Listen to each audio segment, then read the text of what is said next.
Hi, how are you doing all?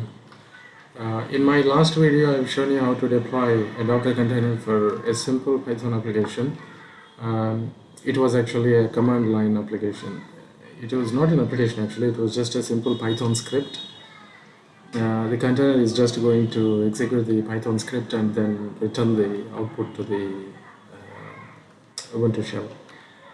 The Linux shell.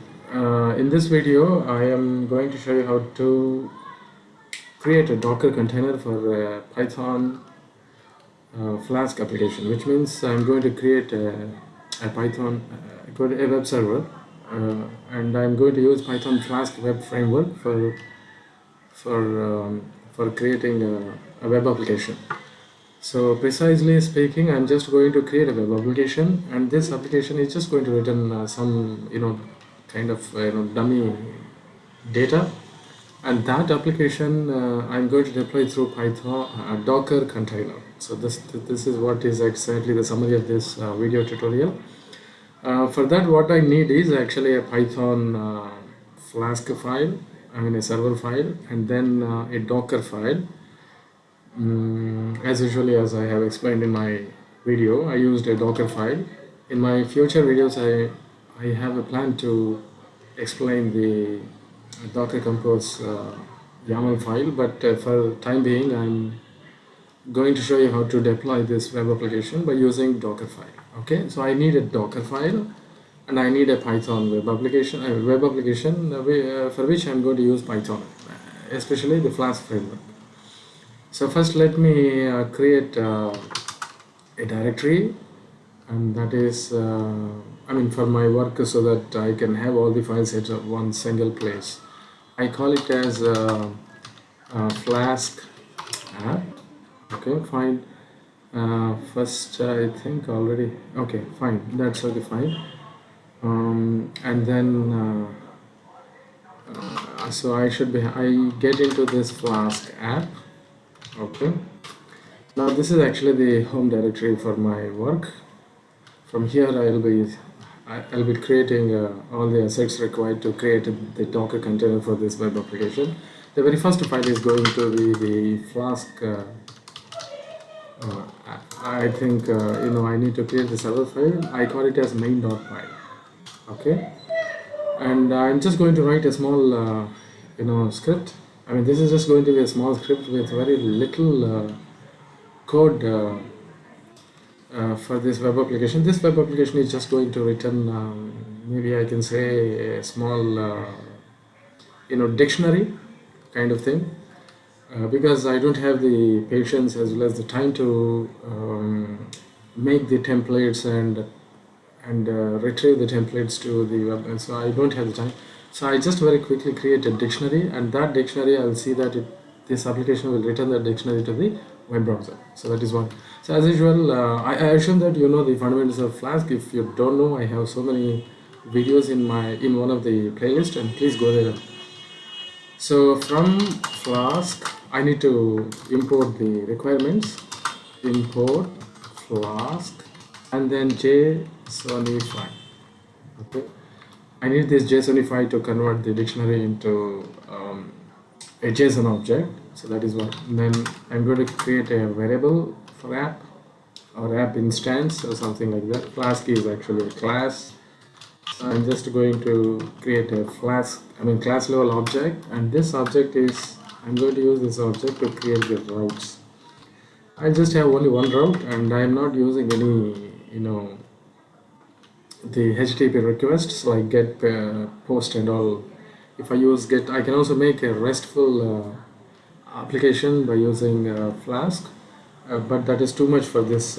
So I am going to add some logic to this router by defining a function. I just call it as index, and here I want to create an object, and this object is just going to be a dummy kind of hello world. That's all.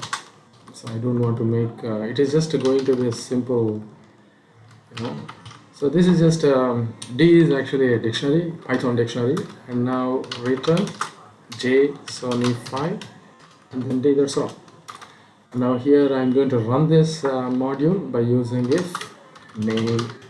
These are all actually Flask conventions. You need to know fundamentals of Flask to understand all this. Now app run here. I need to do a kind of I need to define the host, because usually I don't need to do this in normal Flask application. But since I'm going to deploy this inside the Docker container, I need to be very particular about the host information. So this is universal host IP address for the host, and then port is going to be 5000. That is actually the default port. I'm not doing anything extra here. First, let me see if this, if I can,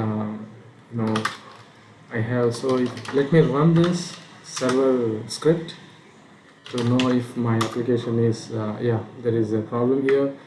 So host need to be in quotes. So it is not a number, actually it is a string, so it should be in quotes. So we need to check all these typos in the before we initiate the container. Yeah, now I think there is still a problem here. One simple got expected given host. It is not the post, it is the port. Okay, see how many mistakes I'm doing. So these are all, yeah, now it is going on. So at this, I think my logic is okay now. So if I go to localhost port 5000, then I should be able to open the view. So my JSON object is, so my server is responding for the client request. I mean, web browser is the client here. So okay, I think I don't have the problems in my server application. So now I'm going to deploy this inside the Docker. I'm going to deploy this web application by using the Docker container. So that is what. So to deploy the Docker container, we need a Docker file. So as usual, I'm going to create the Docker file. And in this, I'm just going to put very little code of Docker statements that are required to configure the container. And the very first thing is going to be the from statement. And here, I would like to demonstrate this web application by using an operating system, not the Python container. So in my earlier video, actually, I've shown you how to create a container for the Python. But here, I'm going to use a very sleek and slender, Linux operating system called Alpine. So for that, Alpine latest. So yeah, I also explained about this in one of my previous videos. If you don't understand this, there is nothing to understand here. It is very simple actually. I'm going to create a container by using Alpine Linux operating system, and in that operating system, I'm going to deploy this web application. That's it, very simple. Now I'm going to create a directory in this dir. That is, a directory name is going to be app. It is always safe to create a directory for our web application, just instead of throwing it randomly to a default. Now copy all the contents from my existing directory to this app directory inside the operating system. And then yeah, after I pull the operating system, I need to install the Python runtime libraries in the operating system. For that, what I need to do is run. In Alpine, there is a package manager called apk. If I say apk add, which means install something, whatever I'm going to mention, Python 3 dev. So this is how we install Python. In case if you don't know as how to install Python in Alpine, you can just how to install Python 3 and pip in Alpine, something like that. So you can just go to some online documentation. It is better to see what is the, because installing Python and so to install Python, we can use apk install Python 3. No, it is pip actually.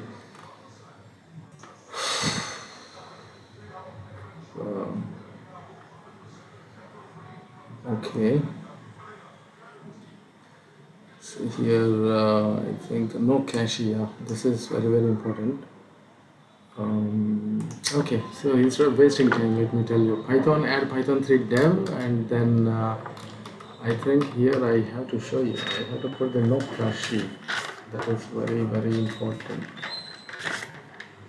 The no cache is very, very important, because otherwise, it is going to no cache, and then Python 3 dev. In Linux, I can separate two different statements just like this: apk add py3 pip. This is how we install the pip. We need this pip Python package installer, and then after that, so copy everything here, and after copying, I want to run one more command, that is going to be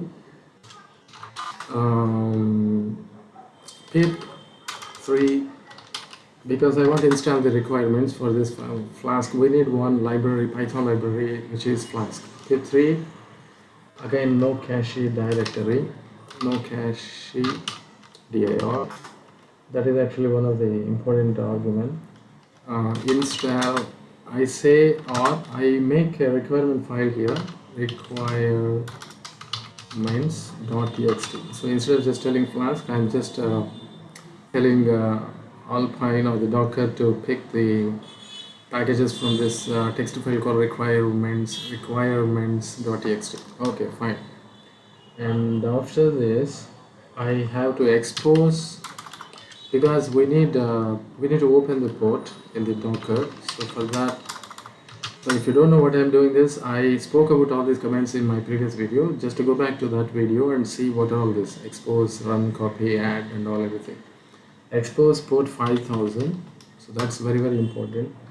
And then that's it. The last one is going to be cmd, and this is going to be dictionaries. Please be cautious. I did this mistake in my last video. You cannot use the single quotes. They need to be double quotes.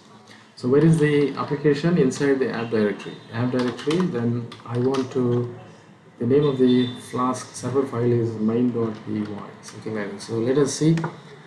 Pull the Alpine Linux, and then install these packages, Python 3 dev and apk add pip. Create a directory, cd to that directory, copy everything from the existing directory to that directory, pip3 no cache directory, and then expose 5000 and everything. Okay, fine, save. And then I did one single mistake, I don't know, let me see. Getting main.py, did I? Yeah, I used host and port, everything is okay. Okay, fine. So now Docker file is ready, and then my Python web application is also ready. Now the last thing is going to be the docker build, and then t. Okay, here, yeah, okay, I want to call it as flask app, and make it here. Let's see. So could not open the requirements. Yeah, requirements file is not there, right? I told you that I'm going to install the dependencies through requirements. Sudo gedit requirements.txt, and we need only one package. That's it, flask. So that's sufficient. So if you have, so whatever the packages you need for your web server, that you need to specify here. I just need only one dependency. This web application depends on this package flask. That's sufficient. Now I think all my files, yeah. Now at this point in time, I can use build a Docker container. Let's see. Yeah, Flask is being installed, and now all the requirements are being installed inside the Docker file, and everything is built, and the container was built successfully. So that is the last message. Now let us run this. To run this, please be cautious. This is not just a normal application. This is a web application. So we need to use an additional switch statement called -p. Sudo docker run -p. So internal 5000, external 5000. I mean, I'm just telling in my browser I'm going to use 5000 port and connect it to the 5000 port inside the container, something like that. Now the name of the application, flask. uh, let's see. Yeah, it's going on. Now open the, now we are not we are running this web application through container, not the, now yeah, it's working. So this is how we deploy the web applications inside the Docker containers. So that's for this video. Please stay tuned for the new content and keep watching my videos. Kindly subscribe to my video channel and also press like button. Thanks a lot for watching this video.